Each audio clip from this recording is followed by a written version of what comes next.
प्रश्नावली 6.2 प्रश्नावली 6.2 का प्रश्न 7।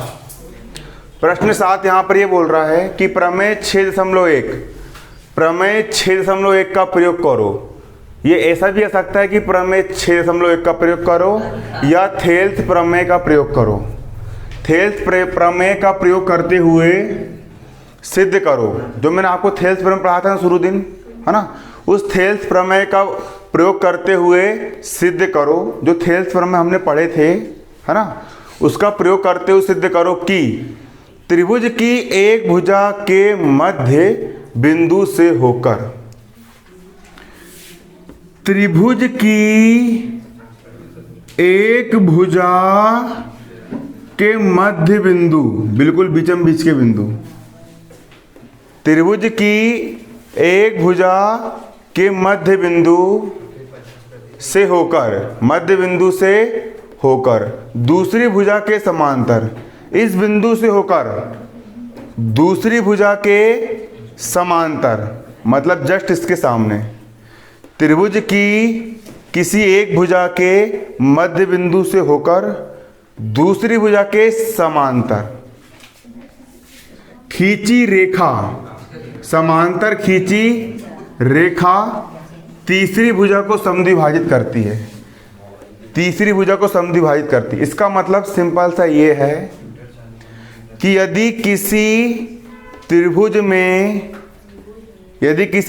की एक भुजा के मध्य बिंदु से आपने एक रेखा खींची और अगर ये वाली रेखा तीसरी भुजा के समांतर है, तो ये सिद्ध करके लाओ कि अगला जो बिंदु आएगा, ये बिंदु इस रेखा को दो बराबर भागों में बांटता है। ये लाना है सिद्ध करके। क्या सिद्ध करके लाना है, क्या प्रूफ करना है कि ये दोनों बराबर है। पीटी और टीआर कैसी है, बराबर है ना। ये सिद्ध करके लाना है। अब डालेंगे यहाँ पर अपन हल, है ना। हल डालने के बाद माना त्रिभुज पी क्यू आर एक दिया गया त्रिभुज है। माना त्रिभुज पी क्यू आर एक दिया गया त्रिभुज है, सवाल में दिया है, जिसकी भुजा पी क्यू के मध्य बिंदु एस से और इस त्रिभुज पी क्यू आर की एक भुजा, उसका नाम है पी क्यू, पी क्यू के मध्य बिंदु, बिल्कुल बीचम बीच के बिंदु एस से, मध्य बिंदु एस से, मध्य बिंदु एस से एस टी और क्यू आर समांतर रेखा खींची गई है। बिंदु एस से अपन ने एस टी रेखा खींचे है और एस टी रेखा और क्यू आर रेखा दोनों कैसी है, समांतर है। दोनों रेखाएं आपस में समांतर है। और एस टी रेखा जो, मतलब एस टी रेखा पी आर को बिंदु टी पर प्रतिच्छेद करती है और एस टी रेखा पी आर को बिंदु टी पर क्या कर रही है, प्रतिच्छेद कर रही है, मतलब काटती है ना। चूंकि एस पी क्यू का मध्य बिंदु है, एस पी क्यू का मध्य बिंदु है, बीच का बिंदु है। क्लियर? एस पी क्यू का मध्य बिंदु है मध्य बिंदु। ये बिंदु इसका बिल्कुल बीचम बीच का बिंदु है, मतलब ये दोनों बराबर होंगे। 10 किलोमीटर की रास्ता है, तुम बिल्कुल बीचम बीच में खड़े हो, मतलब 5 किलोमीटर इधर पड़ेगा और 5 किलोमीटर इधर पड़ेगा। क्लियर? मतलब ये दोनों दूरी बराबर होगी। पी एस और एस क्यू दोनों बराबर होंगे।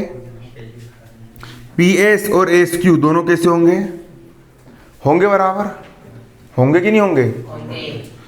अब बराबर किस तरफ, एस क्यू जो है गुणे में है। किसके गुणे में है? कुछ नहीं, मतलब एक के गुणे में है गुणे में। इसका पक्षांतर कर लेंगे, क्या में जाएगा, बटे में।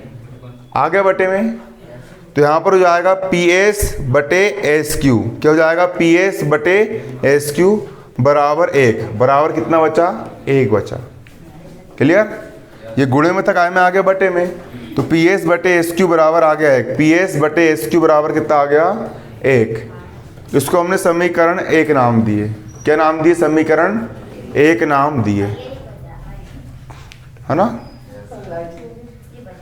क्या हो गया, क्या दिक्कत है? अरे तो आगे आके बैठ जाओ, दिक्कत हो रही तो तुम बजा क्यों रहे जबरन में? क्या हरकत है ये? कोई बजा रहा है, कोई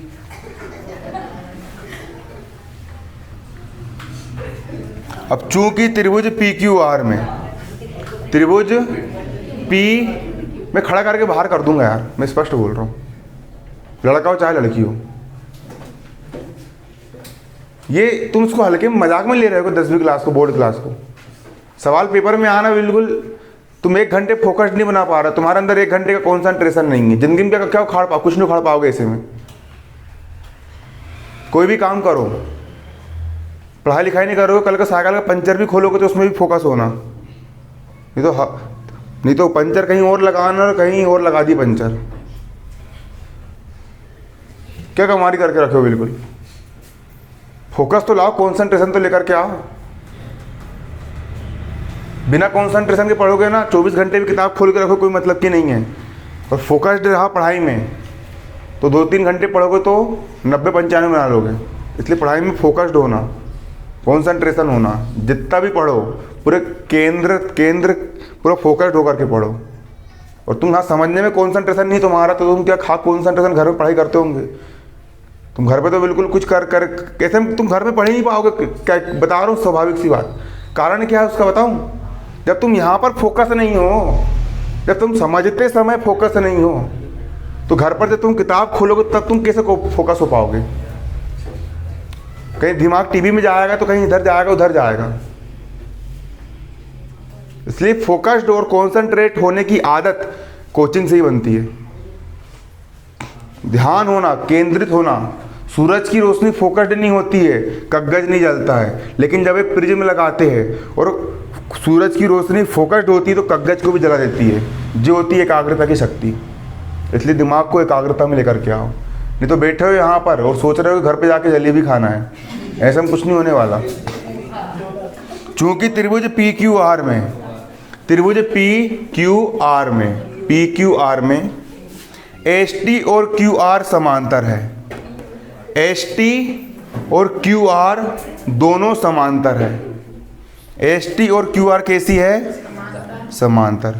और थेल्स प्रमेय क्या बोलता है? थेल्स प्रमेय ये बोलता है कि जब किसी त्रिभुज की 2 भुजाएं समांतर होती है, जब किसी त्रिभुज की 2 भुजाएं समांतर होती है ना, जब किसी त्रिभुज की एक भुजा के समांतर एक अन्य रेखा खींची जाती है और ये रेखा अन्य 2 भुजाओं को भिन्न भिन्न बिंदुओं पर काटती है, तो अन्य 2 भुजाएं समानुपात में होती है। अगर ये दोनों रेखाएं समांतर है तो अन्य 2 रेखाएं समानुपात में होगी। मतलब कि पी एस बटे एस क्यू बराबर हो जाएगा पी टी बटे टी आर। पी एस बटे एस क्यू बराबर हो जाएगा पी टी बटे टी आर। हो गया? दो भुजा समांतर, रेखा समांतर है तो पी एस बटे एस क्यू बराबर हो जाएगा पी टी बटे टी आर। पी एस बटे एस क्यू बराबर हो गया पी टी बटे टी आर। अब समीकरण 1 में पी एस बटे एस क्यू है, समीकरण 2 में भी पी एस बटे एस क्यू है ना एस क्यू। तो देखो अब समीकरण 1 और 2 से पी टी बटे टी आर का पी टी बटे टी आर, पी एस बटे एस क्यू का पी एस बटे एस क्यू, और पी एस बटे एस क्यू का मान 1 है तो इसका मान हो गया 1 के बराबर। हो गए तीनों बराबर। अब जब पी एस बटे एस क्यू बराबर 1 है तो पी टी बटे टी आर बराबर भी 1 होगा बराबर। पी टी बटे टी आर बराबर भी 1 होगा। 1 के बटे में कुछ नहीं, 1 मान लिया मैंने। अब पी टी बटे टी आर बराबर 1 बटे 1, इसको छोड़ दो अभी, है ना। तो पी टी बटे टी आर 1 बटे 1 के बराबर है। इसका तिर्यक गुणा, इसका गुणा 1 से और इसका गुणा 1 से, तो पी टी एक कम पी टी और टी आर एक कम टी आर, तो पी टी और टी आर बराबर हो गया। पी टी और टी आर भी क्या हो गया? ये दोनों बराबर हो गया। पी टी और टी आर भी क्या हो गया? बराबर। ये दोनों बराबर है, मतलब टी बिल्कुल बीच में स्थित है। टी कहाँ पर स्थित है? बीच में स्थित है। अतः एस टी जो है वो पी आर को समद्विभाजित कर रही है, मतलब दो बराबर भागों में विभाजित करती है। अतः किसी त्रिभुज में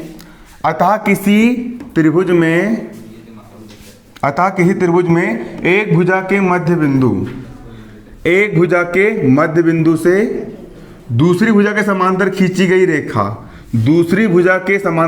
रेखा तीसरी भुजा को समद्विभाजित करती है। पीटी बराबर टी आर, यही सिद्ध करना था।